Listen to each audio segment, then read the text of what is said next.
আসসালামু আলাইকুম প্রিয় টেকনিশিয়ান বন্ধুরা।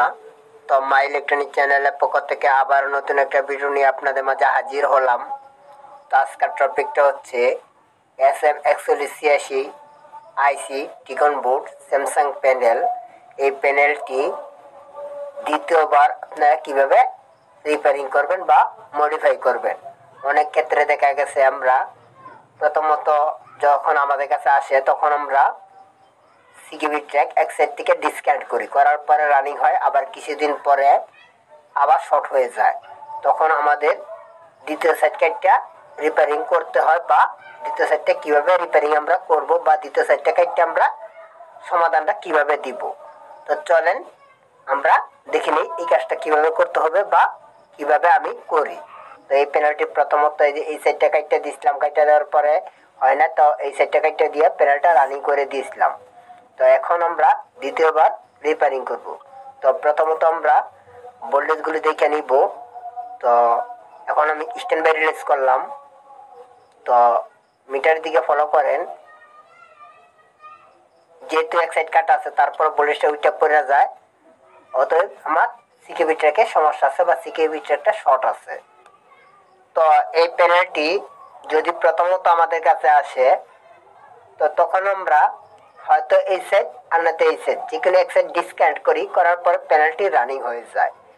আর যখন দ্বিতীয়বার আসে তখন যে সেটটা কাটা থাকে ওই সেটটা কাটা অবস্থায় অপর পাশে গ্লাসটা শর্ট হয়ে যায় বা সিকিউরিটি ট্র্যাকটা শর্ট হয়ে যায়। তখন আমাদের মডিফাই করতে হয়।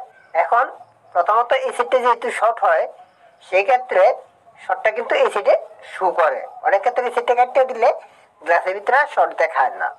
তো আমার ক্ষেত্রে আজকে যে কাজটা করছি বা আজকে যেভাবে সলিউশনটা করলাম, এই কাজটা হচ্ছে প্রথমত এই সেটটা কাটার পরে ভোল্টেজটা উঠে নাই, তারপরে এই সেটটা সিকিউরিটি ট্র্যাক জোড়া দিয়ে দিছি, এই সেটটা কাটার পরে ভোল্টেজ রানিং হয়েছে। তো আজকে যেহেতু আসছে আমার কাছে, তো অবশ্যই এই সেটটা ঠিক আছে, এই সেটটা শর্ট আছে। তো চলেন আমরা আগে গ্লাসের শর্টটা দেখি যে কোন সাইডটা গ্লাসের ভিতরে শর্ট আছে। তো যেহেতু আমি প্রথমত এই সাইডটা সিকিউরিটিটা কাজটা করে দিছিলাম, তো এখন কিন্তু এই সাইডটাই শর্ট হয়েছে, অপর পাশটা কিন্তু শর্ট হয় নাই। কেননা যে সাইডটা প্রথমত কাটা হয় এই সাইডটাই শর্ট দেখায়। তো এখানে দেখেন সিকেবি 1 আর সিকেবি B1 দুইটা কানেকশন গ্লাসের ভিতরে শর্ট দেখায়। তো যেহেতু সিকিউবি 1 আর সিকিউবি B1 কানেকশন দুইটা গ্লাসের ভিতরে শর্ট দেখায়, তো এই পাশ থেকে আমি সিকিউবি 1 আর সিকিউবি B1 কানেকশনটা গ্লাস থেকে শর্টটা রিমুভ করব। রিমুভ করার পরে দেখবো আমার সমস্যাটা সমাধান হয় কিনা। যদি হয় তাহলে তো হলো, আর যদি না হয় তাহলে এই সেটটা সম্পূর্ণ জোড়া দিয়া আমার ওই যে এই পাশে কানেকশনগুলি সুন্দর করে গ্লাসের শর্টটা রিমুভ করে তারপরে কানেকশন দিয়া তারপর প্যানেলটা রানিং করতে হবে। তো চলেন এখন আমি এই গ্লাসের শর্টটা রিমুভ করি, বা যদি রিমুভ না হয় তাহলে ওই পাশটা রিমুভ করব। তো প্রথমত ট্রাই করব এই যে এই পাশটা, এই পাশের কানেকশনগুলি যদি শর্ট রিমুভ হয় তাহলে তো হলোই।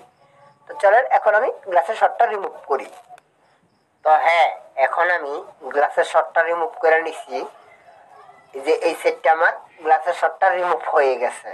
যেহেতু এই সেটটা আমার শর্টটা রিমুভ হয়ে গেছে, এই সেটটা আমি ডিসকানেক্ট করে রাখছি, আর এই যে এই সেটটা আমি কানেকশন দিয়ে দিচ্ছি।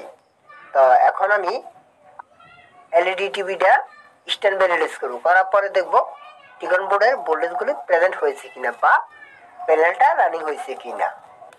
তো চলেন এখন আবার স্ট্যান্ড বাই রিলিজ করি। তো হ্যাঁ, আমার এলইডি টিভিটা স্ট্যান্ড বাই রিলিজ হয়েছে।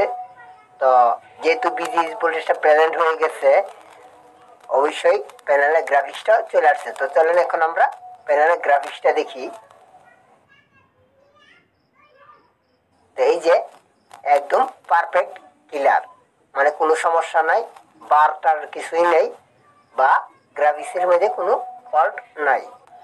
তো ভিডিওটা যদি ভালো লাগে তাহলে অবশ্যই লাইক শেয়ার কমেন্ট করবেন। আর ভিডিও থেকে কিছু শিখতে পারলে মাই ইলেকট্রনিক চ্যানেলটি সাবস্ক্রাইব করে মাই ইলেকট্রনিক চ্যানেলের পাশে থাকবেন। আর যদি আপনারা এলসিডি এলইডি প্যানেলে কাজ শিখতে চান, স্ক্রিনে দেওয়া নাম্বারে যোগাযোগ করতে পারেন। তো আজকের মতো এই পর্যন্তই।